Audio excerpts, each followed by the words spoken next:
विभुं व्यापकं ब्रह्मवेदस्वरूपं निजं निर्गुणं निर्विकल्पं निरीहं चिदाकाशमाकाशवासं भजेऽहम्।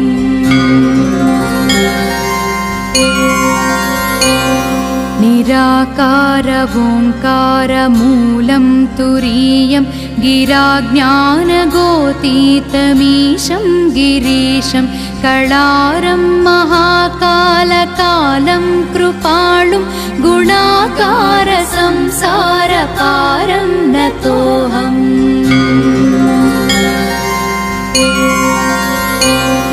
तुषाराद्रिसङ्काशगौरं गभीरं मनोभूतकोटिप्रभाश्रीशरीरं स्फुरन्मौलिकल्लोलिनी चारुगङ्गा लसत्फालबालेन्दुकण्ठे भुजङ्गा।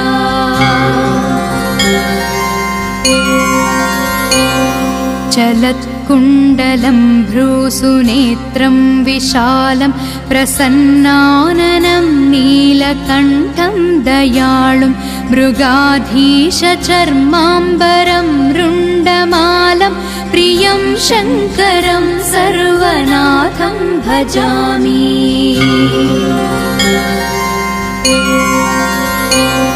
प्रचण्डं प्रकृष्णं प्रगल्भं परेशम् अखण्डं अजं भानुकोटिप्रकाशं त्रयाशूलनिर्मूलनं शूलपाणिं भजेऽहं भवानीपतिं भावगम्यम्।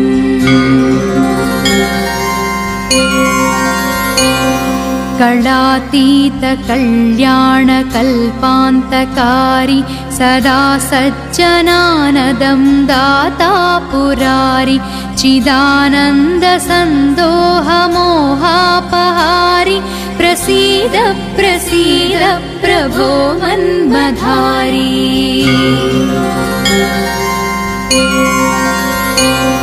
न यावत् पुमानाधपादारविन्दं भजन्तीह लोके परे वानराणां न तावत् सुखं शान्तिसन्तापनाशं प्रसीद प्रभो सर्वभूताधिवासम्।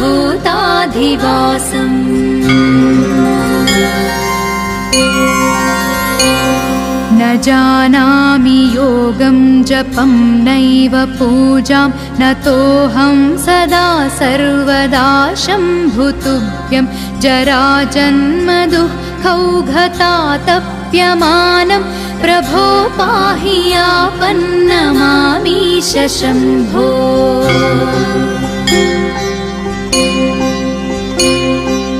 रुद्राष्टकमिदं प्रोक्तम् विप्रेण हरतोषये ये पठन्ति नरा भक्त्या तेषां शम्भुः प्रसीदति। इति श्री गोस्वामी तुलसीदासकृत श्रीरुद्राष्टकं सम्पूर्णम्।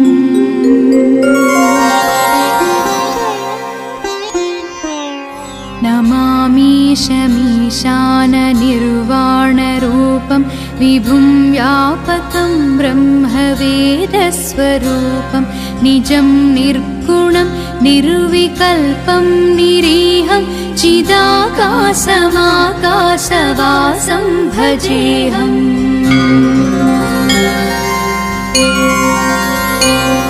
निराकारवोङ्कारमूलं तुरीयं गिराज्ञानगोतीतमीशं गिरीशं कळारं महाकालकालं कृपालुं गुणाकारसंसारपारं नतोऽहम्।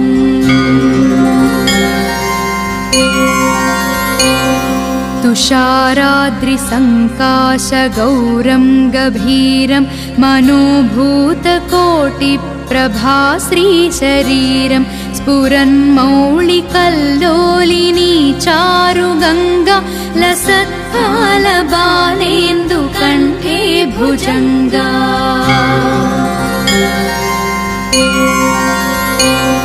चलत्कुण्डलं भ्रूसुनेत्रं विशालं प्रसन्नाननं नीलकण्ठं दयाळुं मृगाधीशचर्माम्बरं रुण्डमालं प्रियं शङ्करं सर्वनाथं भजामि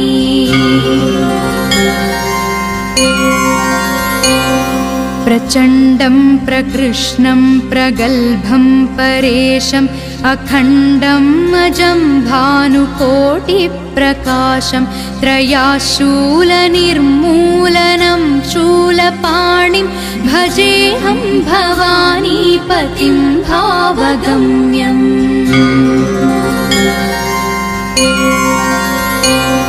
कलातीतकल्याणकल्पान्तकारी सदा सज्जनानदं दाता पुरारि चिदानन्दसन्दोहमोहापहारि प्रसीद प्रसीद प्रभो मन्मधारी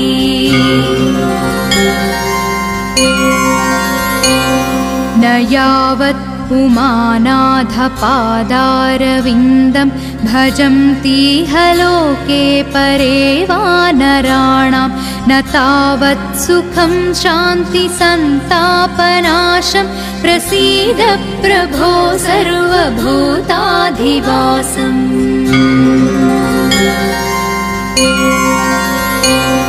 न जानामि योगं जपं नैव पूजां नतोऽहं सदा सर्वदा शम्भुतुभ्यं जराजन्मदुःखौघतातप्यमानं प्रभो पाहि यापन्नमामीश शम्भो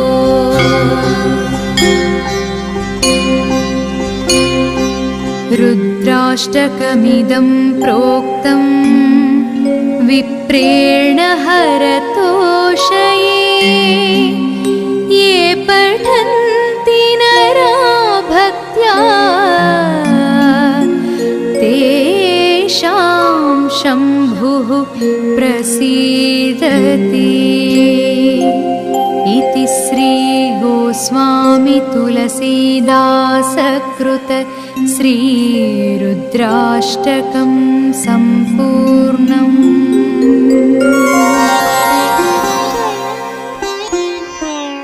नमामीशमीशाननिर्वाणरूपं विभुं व्यापकं ब्रह्मवेदस्वरूपं निजं निर्गुणं निर्विकल्पं निरीहं चिदाकाशमाकाशवासं भजेऽहम्।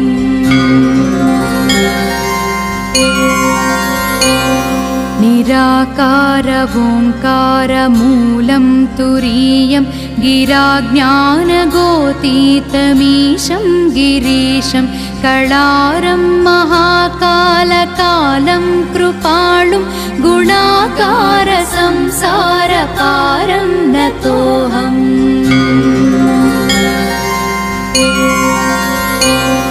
तुषाराद्रिसङ्काशगौरं गभीरं मनोभूतकोटिप्रभाश्रीशरीरं स्फुरन्मौलिकल्लोलिनी चारुगङ्गा लसत्फालबालेन्दुकण्ठे भुजङ्गा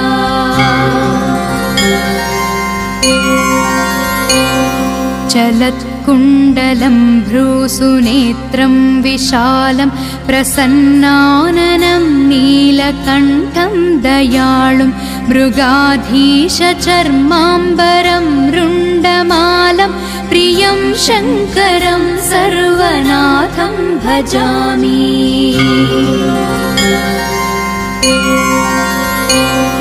प्रचण्डं प्रकृष्णं प्रगल्भं परेशम् अखण्डं अजं भानुकोटिप्रकाशं त्रयाशूलनिर्मूलनं शूलपाणिं भजेऽहं भवानीपतिं भावगम्यम्।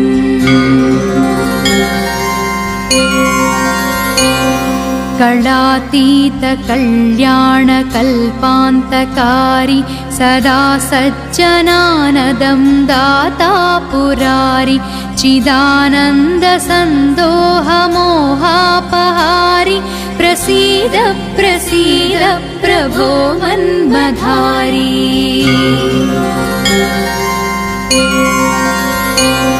न यावत् उमानाथपादारविन्दं भजन्तीह लोके परे वानराणां न तावत् सुखं शान्तिसन्तापनाशं प्रसीद प्रभो सर्वभूताधिवासम्।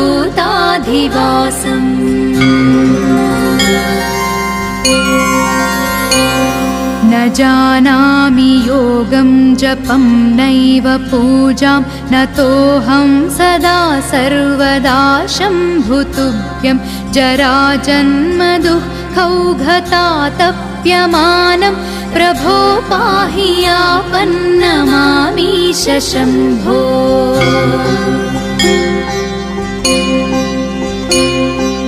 रुद्राष्टकमिदं प्रोक्तम् विप्रेण हरतोषये ये पठन्ति नरा भक्त्या तेषां शम्भुः प्रसीदति। इति श्री गोस्वामी तुलसीदासकृत श्रीरुद्राष्टकं सम्पूर्णम्।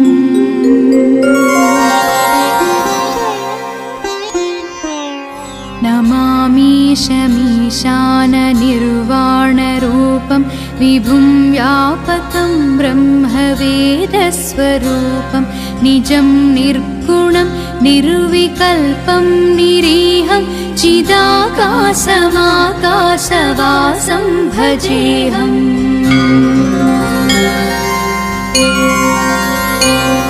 निराकारवोङ्कारमूलं तुरीयं गिराज्ञानगोतीतमीशं गिरीशं कळारं महाकालकालं कृपालुं गुणाकारसंसारपारं नतोऽहम्।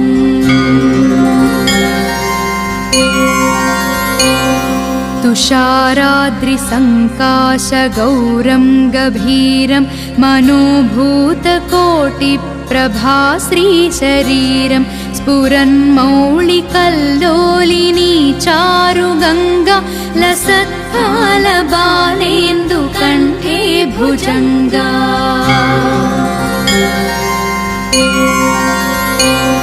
चलत्कुण्डलं भ्रूसुनेत्रं विशालं प्रसन्नाननं नीलकण्ठं दयाळुं मृगाधीशचर्माम्बरं रुण्डमालं प्रियं शङ्करं सर्वनाथं भजामि।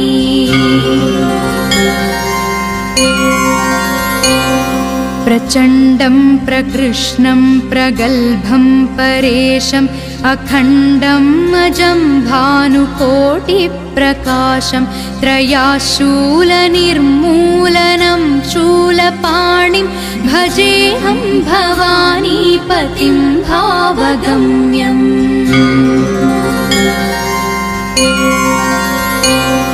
कलातीत कल्याणकल्पान्तकारी सदा सज्जनानदं दाता पुरारि चिदानन्दसन्दोहमोहापहारि प्रसीद प्रसीद प्रभो मन्मधारी।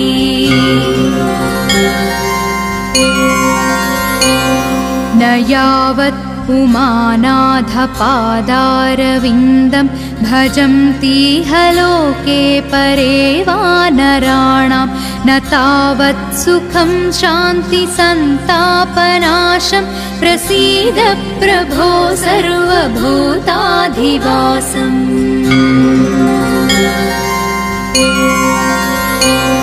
न जानामि योगं जपं नैव पूजां नतोऽहं सदा सर्वदा शम्भुतुभ्यं जराजन्मदुःखौघतातप्यमानं प्रभो पाहि यापन्नमामीश शम्भो।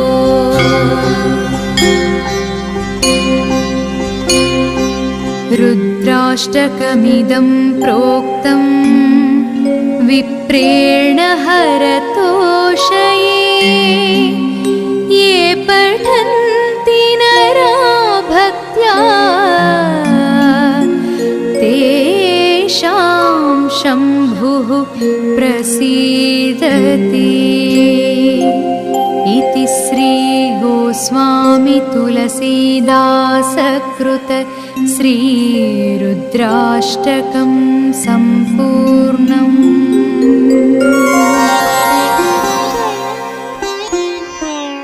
नमामीशमीशाननिर्वाणरूपं विभुं व्यापकं ब्रह्मवेदस्वरूपं निजं निर्गुणं निर्विकल्पं निरीहं चिदाकाशमाकाशवासं भजेऽहम्।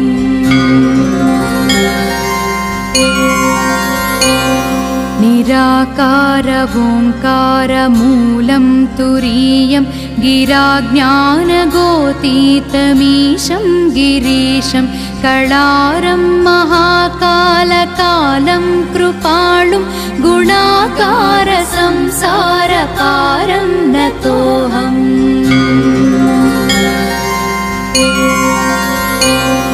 तुषाराद्रिसङ्काशगौरं गभीरं मनोभूतकोटिप्रभाश्रीशरीरं स्फुरन्मौलिकल्लोलिनी चारुगङ्गा लसत्कालबालेन्दुकण्ठे भुजङ्गा।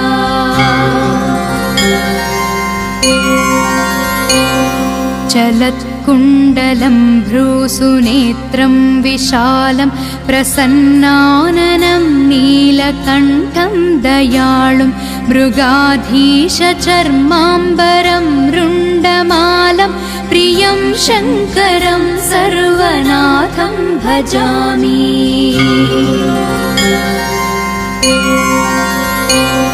प्रचण्डं प्रकृष्णं प्रगल्भं परेशम् अखण्डं अजं भानुकोटिप्रकाशं त्रयाशूलनिर्मूलनं शूलपाणिं भजेऽहं भवानीपतिं भावगम्यम्।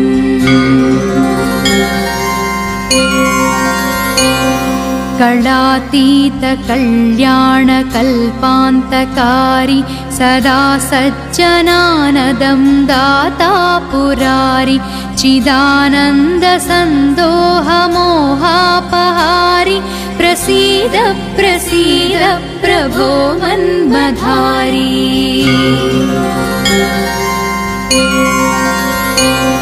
न यावत् उमानाथपादारविन्दं भजन्तीह लोके परे वानराणां न तावत् सुखं शान्तिसन्तापनाशं प्रसीद प्रभो सर्वभूताधिवासम्।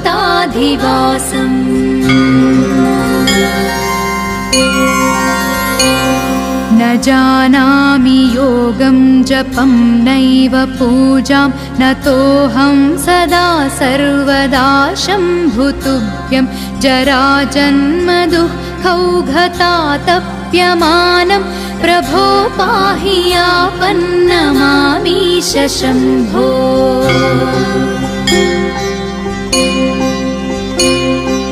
रुद्राष्टकमिदं प्रोक्तं विप्रेण हरतोषये ये पठन्ति नरा भक्त्या तेषां शम्भुः प्रसीदति। इति श्री गोस्वामी तुलसीदासकृत श्रीरुद्राष्टकं सम्पूर्णम्।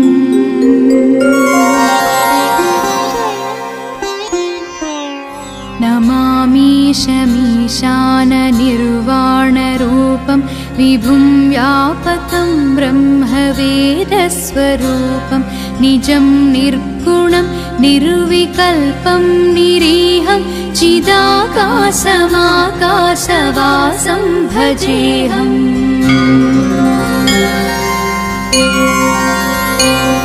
निराकारवोङ्कारमूलं तुरीयं गिराज्ञानगोतीतमीशं गिरीशं कळारं महाकालकालं कृपालुं गुणाकारसंसारपारं नतोऽहम्।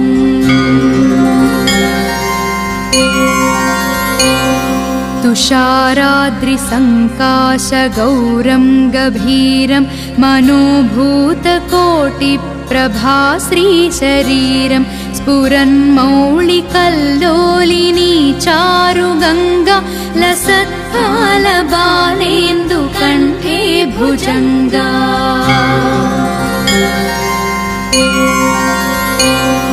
चलत्कुण्डलं भ्रूसुनेत्रं विशालं प्रसन्नाननं नीलकण्ठं दयाळुं मृगाधीशचर्माम्बरं रुण्डमालं प्रियं शङ्करं सर्वनाथं भजामि।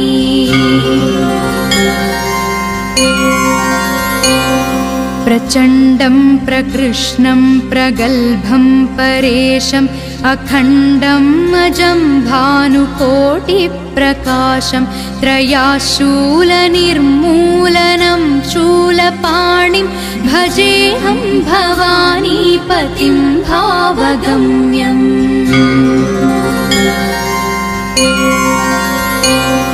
कलातीतकल्याणकल्पान्तकारी सदा सज्जनानदं दाता पुरारि चिदानन्दसन्दोहमोहापहारि प्रसीद प्रसीद प्रभो मन्मधारी।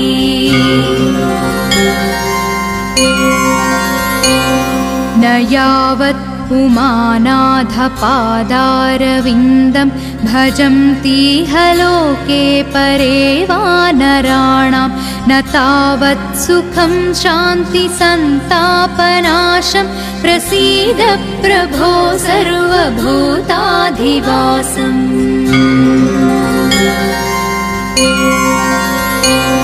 न जानामि योगं जपं नैव पूजां नतोऽहं सदा सर्वदा शम्भुतुभ्यं जराजन्मदुःखौघतातप्यमानं प्रभो पाहि यापन्नमामीश शम्भो।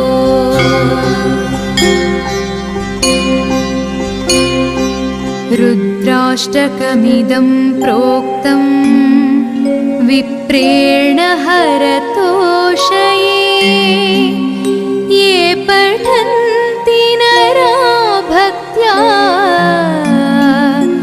तेषां शम्भुः प्रसीदति। इति श्री गोस्वामी तुलसीदासकृत श्रीरुद्राष्टकं सम्पूर्णम्।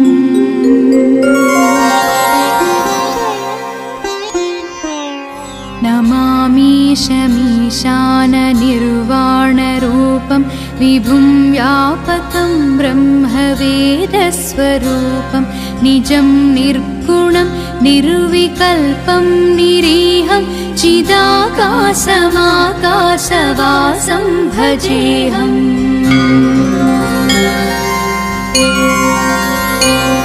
निराकारवोङ्कारमूलं तुरीयं गिराज्ञानगोतीतमीशं गिरीशं कळारं महाकालकालं कृपालुं गुणाकारसंसारपारं नतोऽहम्।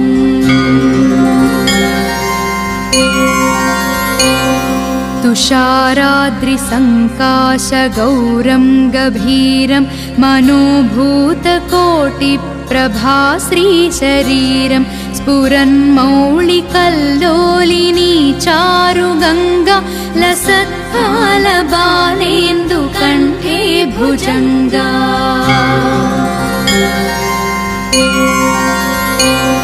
चलत्कुण्डलं भ्रूसुनेत्रं विशालं प्रसन्नाननं नीलकण्ठं दयाळुं मृगाधीशचर्माम्बरं रुण्डमालं प्रियं शङ्करं सर्वनाथं भजामि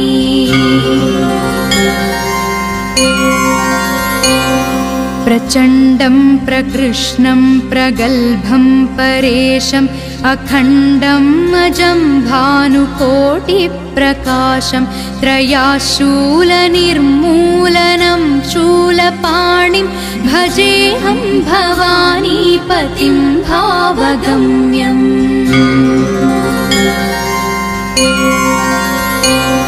कलातीतकल्याणकल्पान्तकारी सदा सज्जनानदं दाता पुरारि चिदानन्दसन्दोहमोहापहारि प्रसीद प्रसीद प्रभो मन्मधारी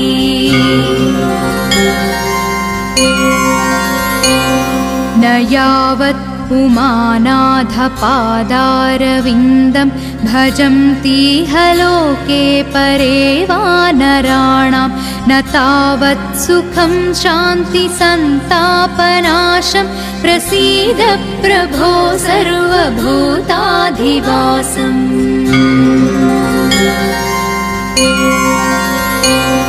न जानामि योगं जपं नैव पूजां नतोऽहं सदा सर्वदा शम्भुतुभ्यं जराजन्मदुःखौघतातप्यमानं प्रभो पाहि यापन्नमामीश शम्भो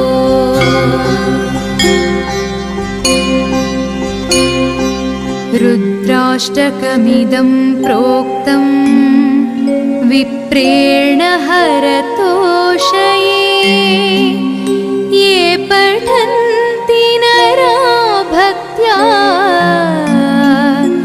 तेषां शम्भुः प्रसीदति इति श्री गोस्वामी तुलसीदासकृत श्रीरुद्राष्टकं सम्पूर्णम्।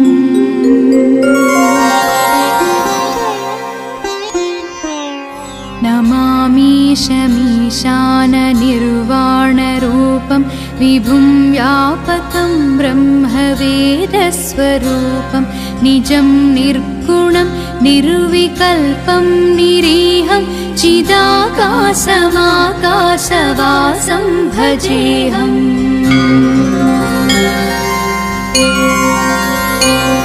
निराकारवोङ्कारमूलं तुरीयं गिराज्ञानगोतीतमीशं गिरीशं कळारं महाकालकालं कृपालुं गुणाकारसंसारपारं नतोऽहम्।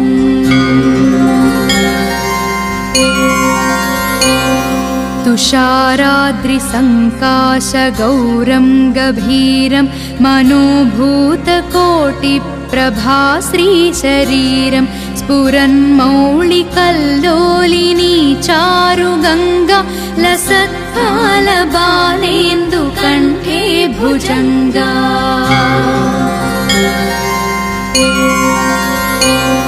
चलत्कुण्डलं भ्रूसुनेत्रं विशालं प्रसन्नाननं नीलकण्ठं दयाळुं मृगाधीशचर्माम्बरं रुण्डमालं प्रियं शङ्करं सर्वनाथं भजामि।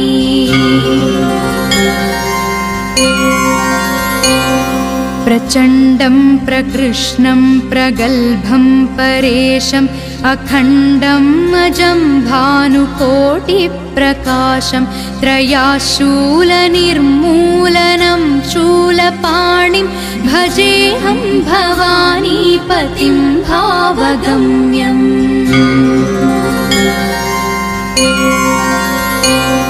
कलातीतकल्याणकल्पान्तकारी सदा सज्जनानदं दाता पुरारि चिदानन्दसन्दोहमोहापहारि प्रसीद प्रसीद प्रभो मन्मधारी।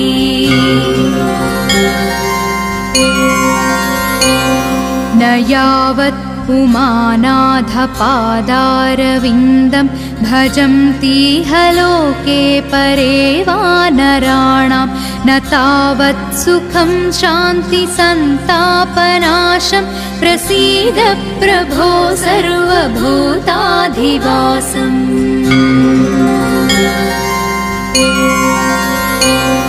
न जानामि योगं जपं नैव पूजां नतोऽहं सदा सर्वदा शम्भुतुभ्यं जराजन्मदुःखौघतातप्यमानं प्रभो पाहि यापन्नमामीश शम्भो।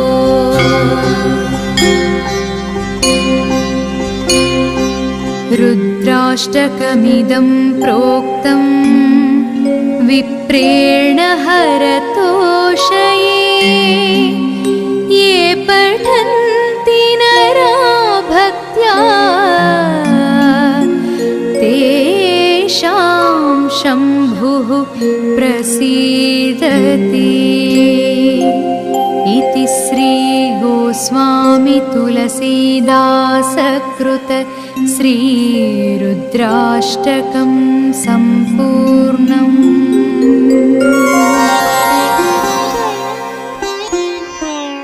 नमामीशमीशाननिर्वाणरूपं विभुं व्यापकं ब्रह्मवेदस्वरूपं निजं निर्गुणं निर्विकल्पं निरीहं चिदाकाशमाकाशवासं भजेऽहम्।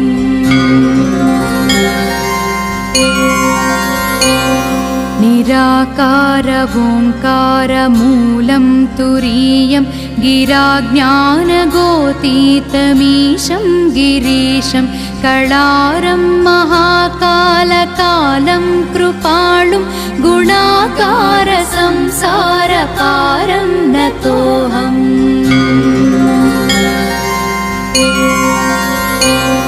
तुषाराद्रिसङ्काशगौरं गभीरं मनोभूतकोटिप्रभाश्रीशरीरं स्फुरन्मौलिकल्लोलिनी चारुगङ्गा लसत्कालबालेन्दुकण्ठे भुजङ्गा।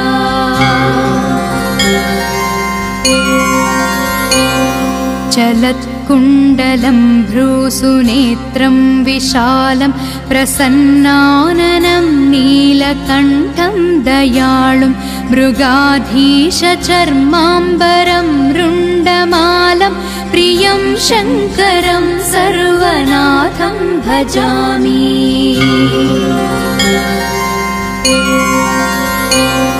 प्रचण्डं प्रकृष्णं प्रगल्भं परेशम् अखण्डम् अजं भानुकोटिप्रकाशं त्रयाशूलनिर्मूलनं शूलपाणिं भजेऽहं भवानीपतिं भावगम्यम्।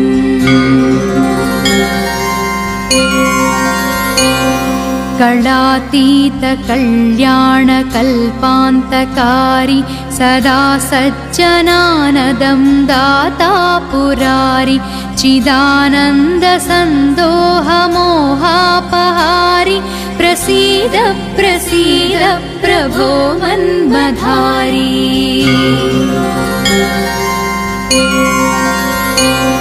न यावत् पुमानाधपादारविन्दं भजन्तीह लोके परे वानराणां न तावत् सुखं शान्तिसन्तापनाशं प्रसीद प्रभो सर्वभूताधिवासम्।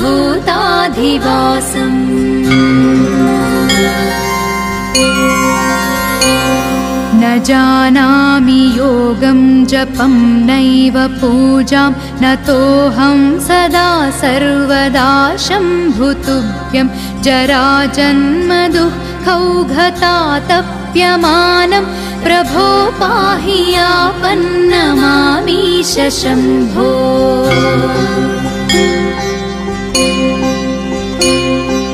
रुद्राष्टकमिदं प्रोक्तम् विप्रेण हरतोषये ये पठन्ति नरा भक्त्या तेषां शम्भुः प्रसीदति। इति श्री गोस्वामी तुलसीदासकृत श्रीरुद्राष्टकं सम्पूर्णम्।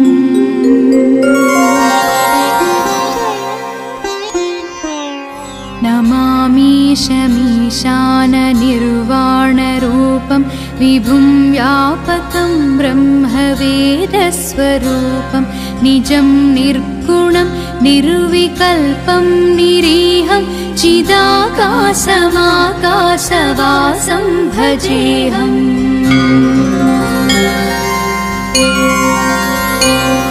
निराकारवोङ्कारमूलं तुरीयं गिराज्ञानगोतीतमीशं गिरीशं कळारं महाकालकालं कृपालुं गुणाकारसंसारपारं नतोऽहम्।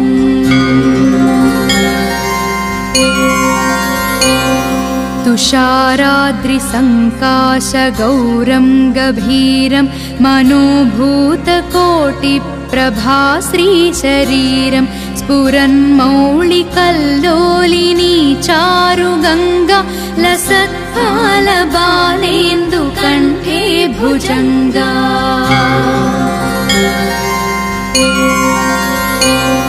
चलत्कुण्डलं भ्रूसुनेत्रं विशालं प्रसन्नाननं नीलकण्ठं दयाळुं मृगाधीशचर्माम्बरं रुण्डमालं प्रियं शङ्करं सर्वनाथं भजामि।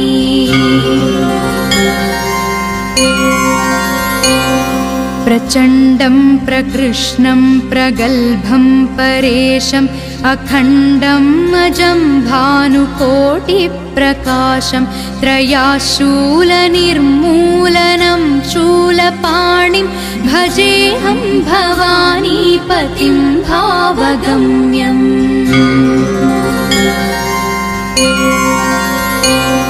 कलातीतकल्याणकल्पान्तकारी सदा सज्जनानदं दाता पुरारि चिदानन्दसन्दोहमोहापहारि प्रसीद प्रसीद प्रभो मन्मधारी।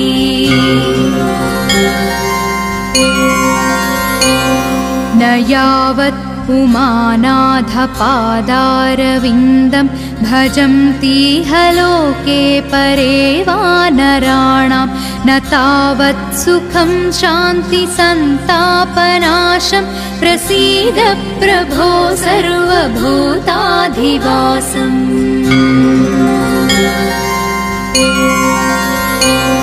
न जानामि योगं जपं नैव पूजां न तोऽहं सदा सर्वदा शम्भुतुभ्यं जराजन्मदुःखौघतातप्यमानं प्रभो पाहि यापन्नमामीश शम्भो।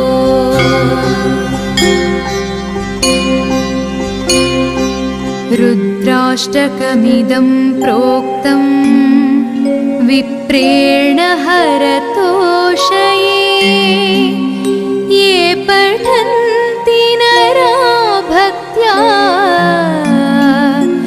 तेषां शम्भुः प्रसीदति।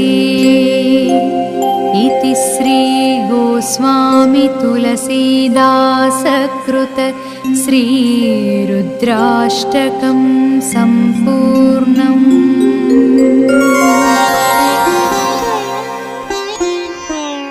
नमामीशमीशाननिर्वाणरूपं विभुं व्यापकं ब्रह्मवेदस्वरूपं निजं निर्गुणं निर्विकल्पं निरीहं चिदाकाशमाकाशवासं भजेऽहम्।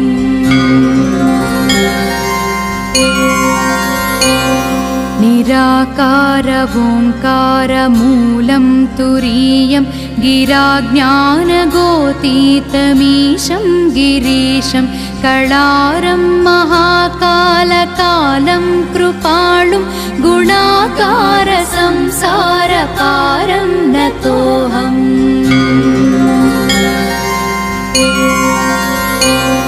तुषाराद्रिसङ्काशगौरं गभीरं मनोभूतकोटिप्रभाश्रीशरीरं स्फुरन्मौलिकल्लोलिनी चारुगङ्गा लसत्फालबालेन्दुकण्ठे भुजङ्गा।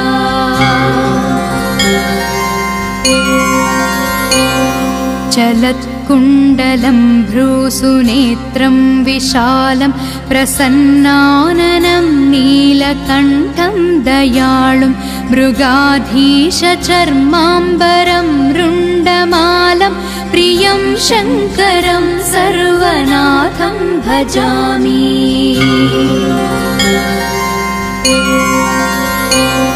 प्रचण्डं प्रकृष्णं प्रगल्भं परेशम् अखण्डं अजं भानुकोटिप्रकाशं त्रयाशूलनिर्मूलनं शूलपाणिं भजेऽहं भवानीपतिं भावगम्यम्।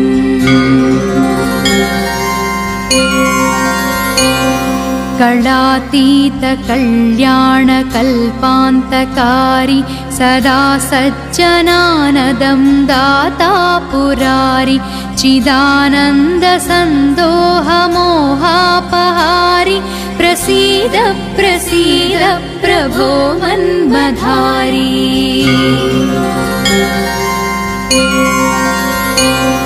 न यावत् उमानाथपादारविन्दं भजन्तीह लोके परे वानराणां न तावत् सुखं शान्तिसन्तापनाशं प्रसीद प्रभो सर्वभूताधिवासम्।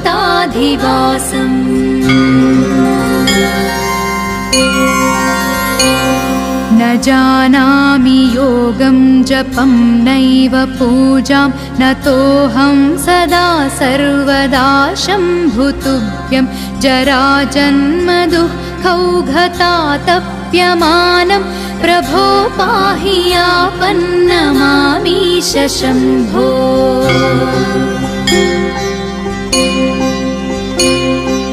रुद्राष्टकमिदं प्रोक्तम् विप्रेण हरतोषये ये पठन्ति नरा भक्त्या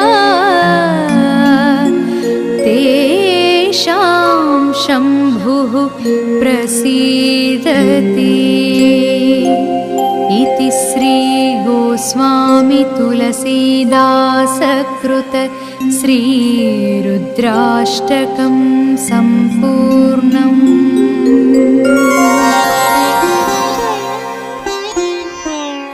नमामीशमीशाननिर्वाणरूपं विभुं व्यापकं ब्रह्मवेदस्वरूपं निजं निर्गुणं निर्विकल्पं निरीहं चिदाकाशमाकाशवासं भजेऽहम्।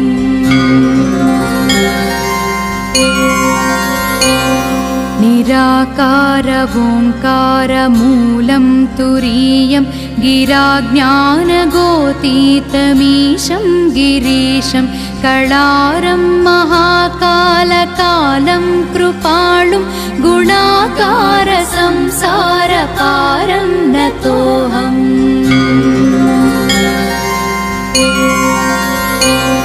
तुषाराद्रिसङ्काशगौरं गभीरं मनोभूतकोटिप्रभाश्रीशरीरं स्फुरन्मौलिकल्लोलिनी चारुगङ्गा लसत्फालबालेन्दुकण्ठे भुजङ्गा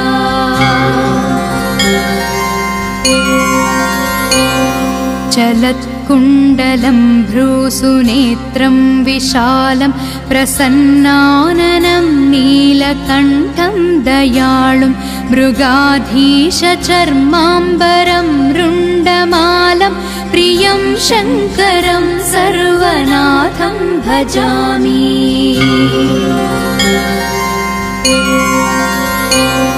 प्रचण्डं प्रकृष्णं प्रगल्भं परेशम् अखण्डं अजं भानुकोटिप्रकाशं त्रयाशूलनिर्मूलनं शूलपाणिं भजेऽहं भवानीपतिं भावगम्यम्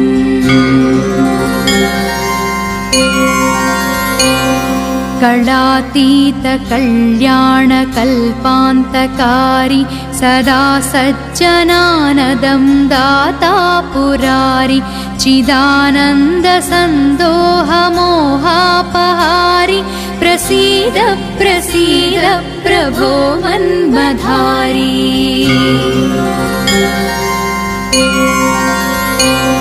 न यावत् पुमानाधपादारविन्दं भजन्तीह लोके परे वानराणां न तावत् सुखं शान्तिसन्तापनाशं प्रसीद प्रभो सर्वभूताधिवासम्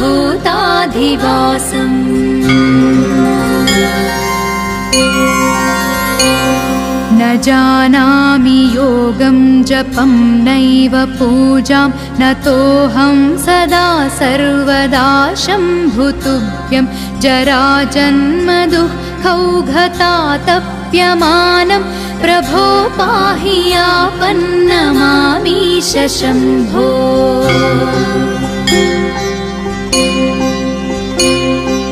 रुद्राष्टकमिदं प्रोक्तम् विप्रेण हरतोषये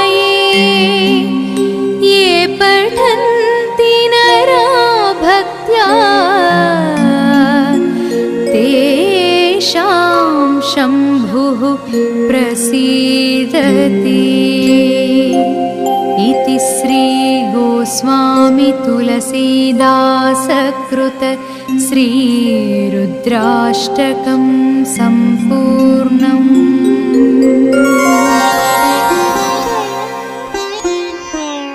नमामीशमीशाननिर्वाणरूपं विभुं व्यापकं ब्रह्मवेदस्वरूपं निजं निर्गुणं निर्विकल्पं निरीहं चिदाकाशमाकाशवासं भजेऽहम्।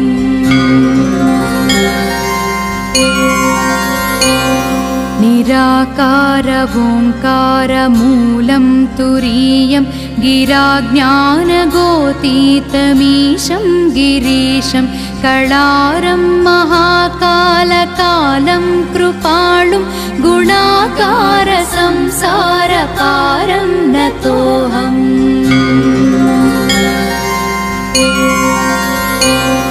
तुषाराद्रिसङ्काशगौरं गभीरं मनोभूतकोटिप्रभाश्रीशरीरं स्फुरन्मौलिकल्लोलिनी चारुगङ्गा लसत्फालबालेन्दुकण्ठे भुजङ्गा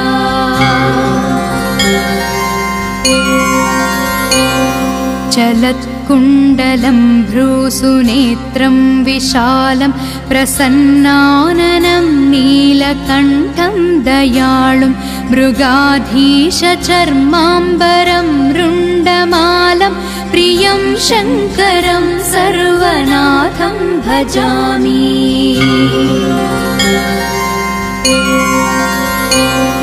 प्रचण्डं प्रकृष्णं प्रगल्भं परेशम् अखण्डं अजं भानुकोटिप्रकाशं त्रयाशूलनिर्मूलनं शूलपाणिं भजेऽहं भवानीपतिं भावगम्यम्।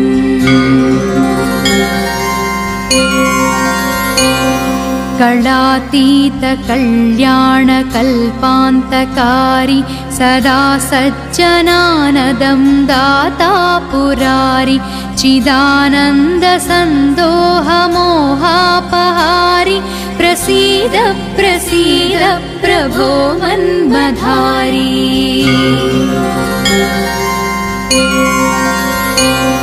न यावत् उमानाथपादारविन्दं भजन्तीह लोके परे वानराणां न तावत् सुखं शान्तिसन्तापनाशं प्रसीद प्रभो सर्वभूताधिवासम्।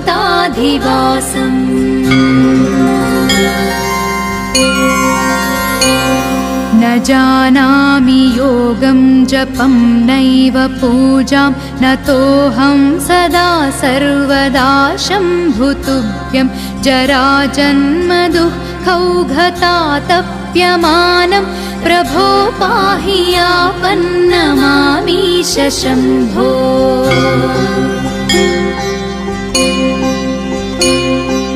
रुद्राष्टकमिदं प्रोक्तम् विप्रेण हरतोषये ये पठन्ति नरा भक्त्या तेषां शम्भुः प्रसीदति। इति श्री गोस्वामी तुलसीदासकृत श्रीरुद्राष्टकं सम्पूर्णम्।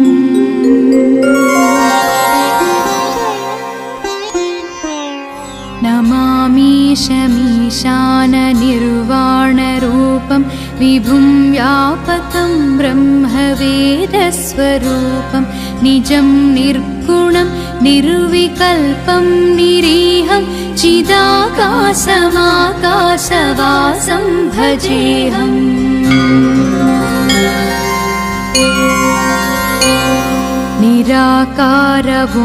निराकारवोङ्कारमूलं तुरीयं गिराज्ञानगोतीतमीशं गिरीशं कळारं महाकालकालं कृपालुं गुणाकारसंसारपारं नतोऽहम्।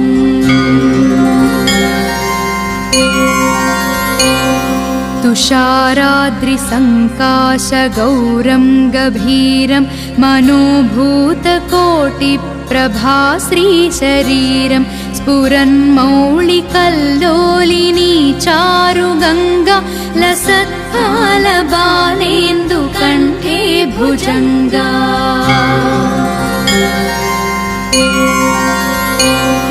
चलत्कुण्डलं भ्रूसुनेत्रं विशालं प्रसन्नाननं नीलकण्ठं दयाळुं मृगाधीशचर्माम्बरं रुण्डमालं प्रियं शङ्करं सर्वनाथं भजामि।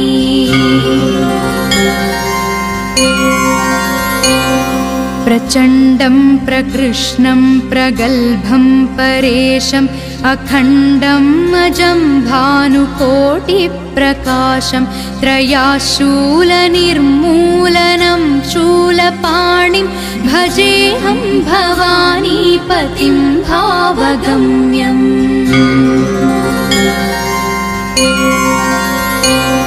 कलातीत कल्याणकल्पान्तकारी सदा सज्जनानदं दाता पुरारि चिदानन्दसन्दोहमोहापहारि प्रसीद प्रसीद प्रभो मन्मधारी।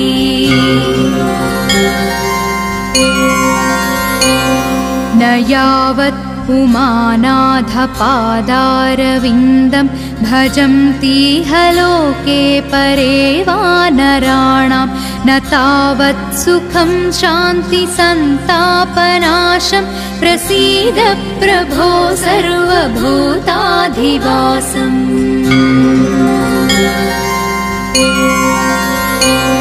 न जानामि योगं जपं नैव पूजां न तोऽहं सदा सर्वदा शम्भुतुभ्यं जराजन्मदुःखौघतातप्यमानं प्रभो पाहि यापन्नमामीश शम्भो।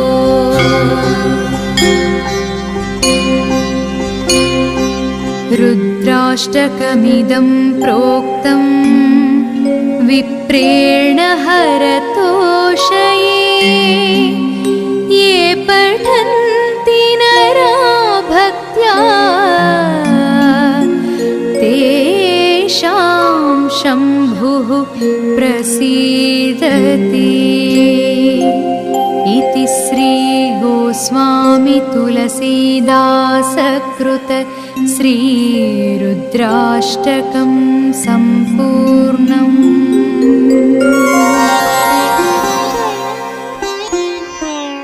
नमामीशमीशाननिर्वाणरूपं विभुं व्यापकं ब्रह्मवेदस्वरूपं निजं निर्गुणं निर्विकल्पं निरीहं चिदाकाशमाकाशवासं भजेऽहम्।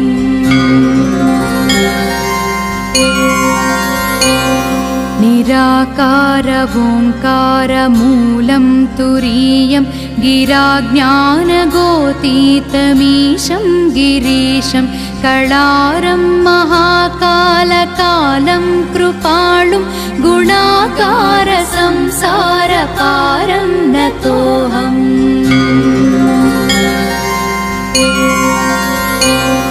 तुषाराद्रिसङ्काशगौरं गभीरं मनोभूतकोटिप्रभाश्रीशरीरं स्फुरन्मौलिकल्लोलिनी चारुगङ्गा लसत्फालबालेन्दुकण्ठे भुजङ्गा।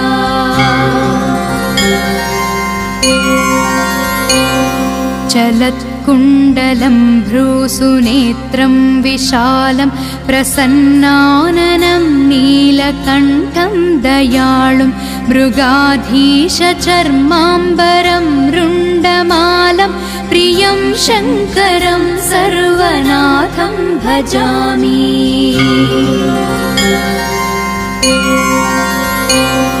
प्रचण्डं प्रकृष्णं प्रगल्भं परेशम् अखण्डं अजं भानुकोटिप्रकाशं त्रयाशूलनिर्मूलनं शूलपाणिं भजेऽहं भवानीपतिं भावगम्यम्।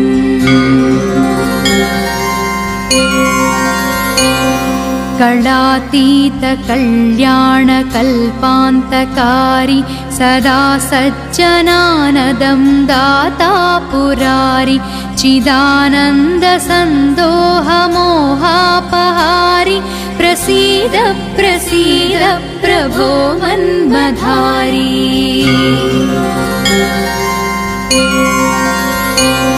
न यावत् उमानाथपादारविन्दं भजन्तीह लोके परे वानराणां न तावत् सुखं शान्तिसन्तापनाशं प्रसीद प्रभो सर्वभूताधिवासम्।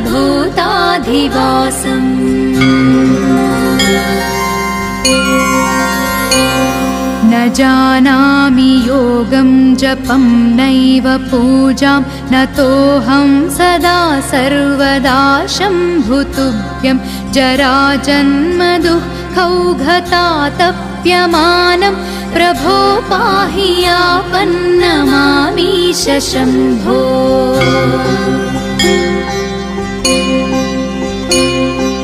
रुद्राष्टकमिदं प्रोक्तं विप्रेण हरतोषये ये पठन्ति नरा भक्त्या तेषां शम्भुः प्रसीदति। इति श्री गोस्वामी तुलसीदासकृत श्रीरुद्राष्टकं सम्पूर्णम्।